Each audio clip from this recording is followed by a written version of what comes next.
Who's there?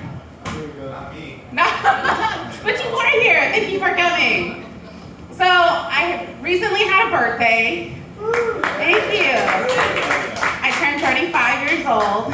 So this birthday has been a lot better than what they have been in the past. Because like last year, I went to bed 33 years old, living life like age was nothing but a number, right? And then I woke up 34, I had a crick in my neck, lower back pain, acid reflux, you know? It just hit me all at once. And then on top of that, like I was just cranky as, I was just cranky as fuck, you guys.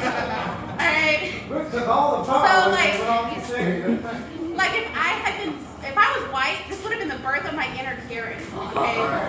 But I'm brown, so it was like that Yolanda switch just flipped on, right?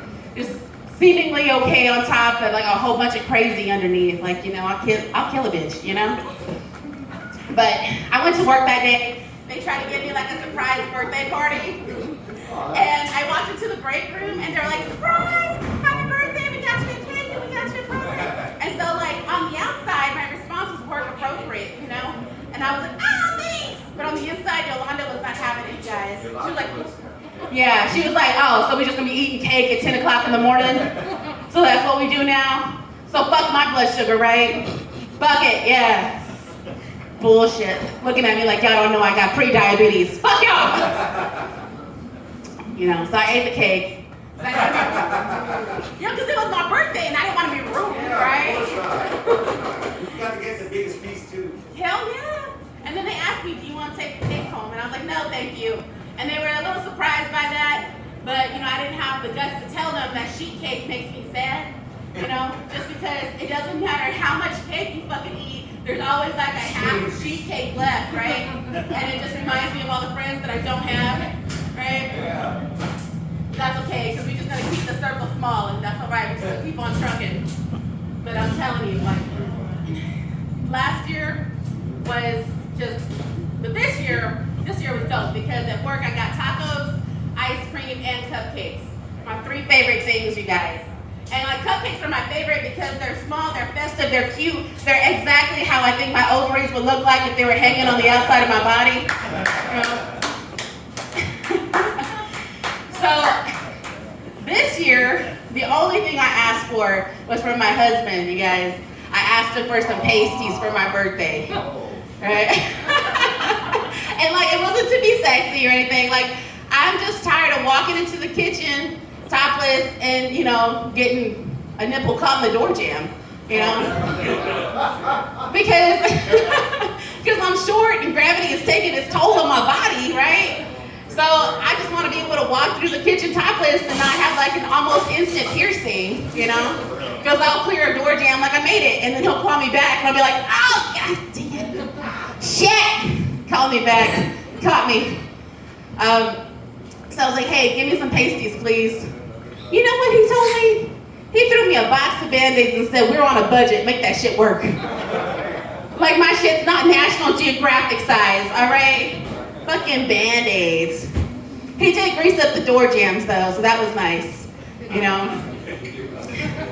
Some petroleum jelly in there. The first time I found it, I was mad because it was messy. And I was like, what the fuck is this? Put some goddamn jelly in these door jams. Put some kind of sick form of foreplay. Because I think it's working. Oh my goodness. But it's been a good birthday. It's been good. I almost wore a dress thing today, but I decided not to do that because it's hot and I didn't want to wear shorts, Plus, last time I wore a dress, like I walked around with a whole half day with like a full front wedgie and nobody said anything.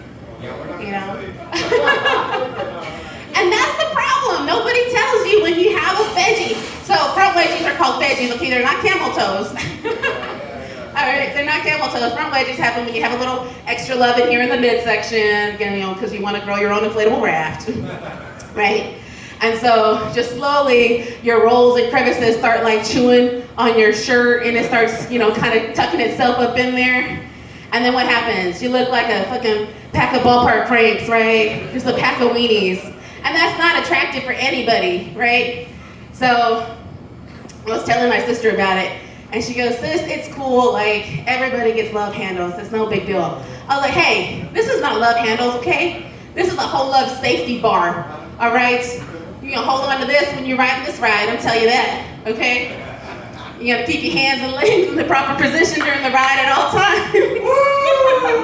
And that's what we call safe sex, okay?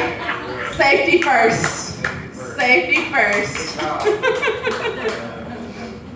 But I'm telling you, the other day I saw shapewear at Walmart. It was crotchless shapewear, which I get because, you know, it gets all sweaty and stuff inside, which if you don't know what shapewear is, the best way I can describe it is like the casing of a sausage. It just keeps everything like tucked in, sucked in, and ready to go, right? Anyway, so crotchless shapewear, which I don't think is a good idea because that means you have like, you know, bare skin, spandex, and friction all in the same area, right? And then it just becomes yeastiness.